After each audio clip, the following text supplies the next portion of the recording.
ज्या घरानं दूध पाजलं त्याच घरातल्या लोकांना टसला हिचा बाप. मालक मालक आम्ही नालायक माणसं नाही येतो. तसं असं तर आई भावानी चिरडून आमचा जीव घेईन.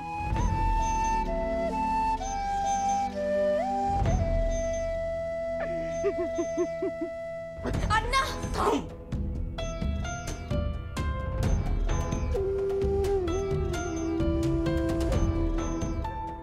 छोटे मालक तुम्ही अन्नदाता आहे आमचे. मी तुमच्यावर चिरडून वरडून जाब विचारू शकत नाही. मी फक्त हात जोडू शकतो. या जोडलेल्या हातांची तरी किंमत ठेवा. आमच्या इमानाचा असा जाहीर लिलाव मांडू नका छोटे मालक. आमच्यावर नालायकपणाचा आरोप केला जातोय. तुम्ही सांगा हे खोट आहे, हे चूक आहे समजा सांगा तुम्ही, नाहीतर आम्ही आयुष्यभर.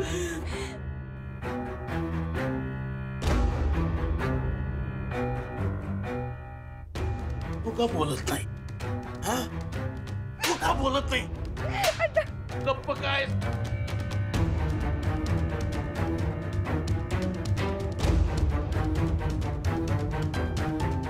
बोला. तुम्ही लांब राहा. बोल. का बोलत नाही? का बोलत नाही? झाली तुझी नाटकं. तुमची सगळी कारस्थानं समजतायत मला. आरतीच्या नावाखाली घरामध्ये घुसला, घर लुटायला आलात तुम्ही. चोर आणि दरोडेखोर आहात तुम्ही.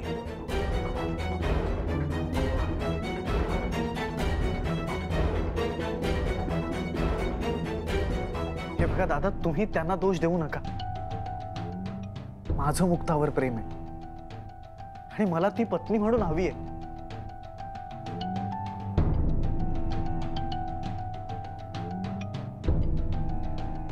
आणि म्हणूनच मी तिच्या कपाळाला कुंकू लावले.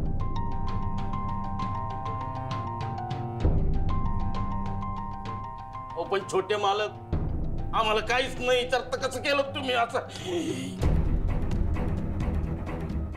आम्हाला इथं चोर दरोडेखोर ठरवायला लागले.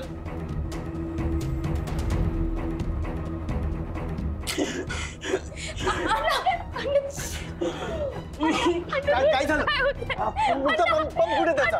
पंप कुठे तुमचा? हा लवकर काय?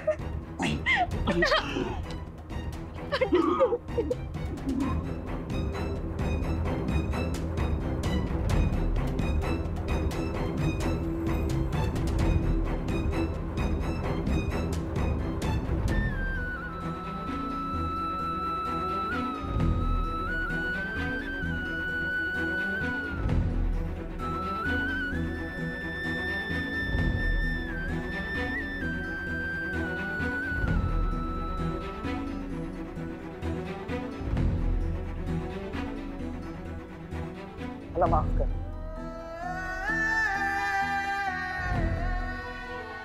माझ्यामुळे तुम्हाला जे नाही ते ऐकून घ्यावं लागलं.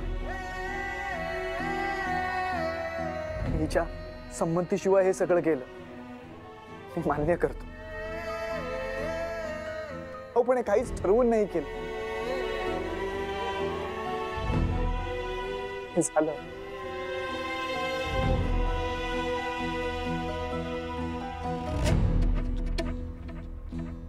श्रीधर,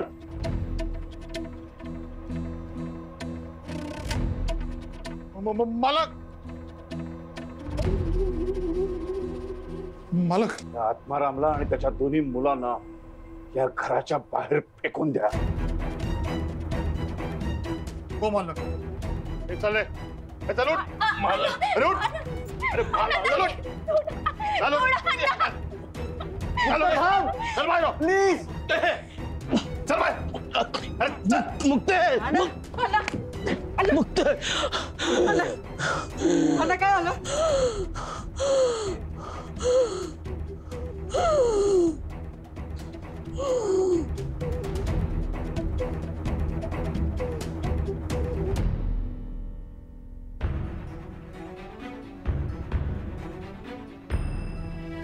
मला सगळ्यांसमोर सांगायचं की मुक्ता तुझी ह्यात काहीच चूक नाहीये. हे न ऐकता जर तू इथून गेलीस तर माझ्यामुळे तुझ्यावर चुकीचा शिक्का बसेल. मी मुक्ताच्या कपाळावर फक्त कुंकू लावलं नाहीये, तर मी तिला विश्वास दिलाय की मी तुझ्या बरोबर संसार करेन.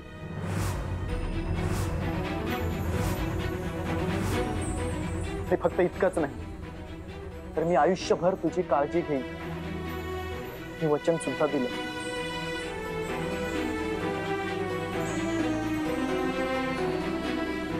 आणि हे सांगायला मला आता कुठलीही भीती किंवा कसलीच लाज वाटत नाही.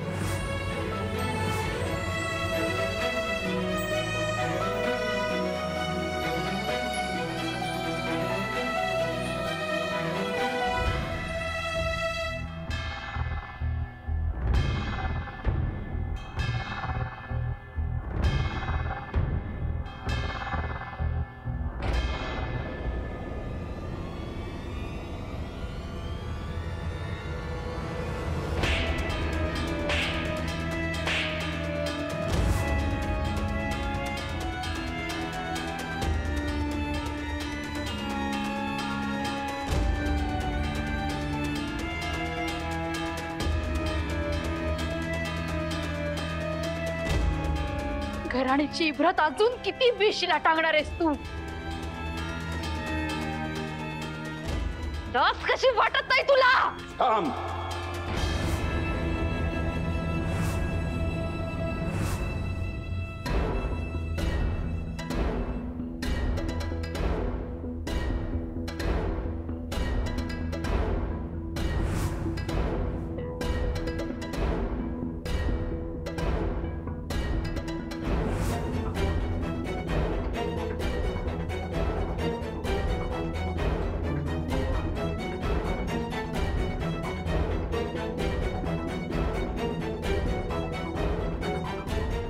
आवडी निवडी इतक्या खालच्या थराला गेल्या असतील असं वाटलं नव्हतं मला.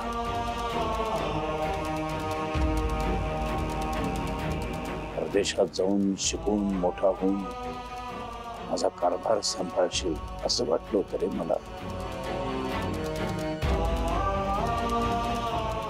तू तर माझी मान मोडायला निघालास.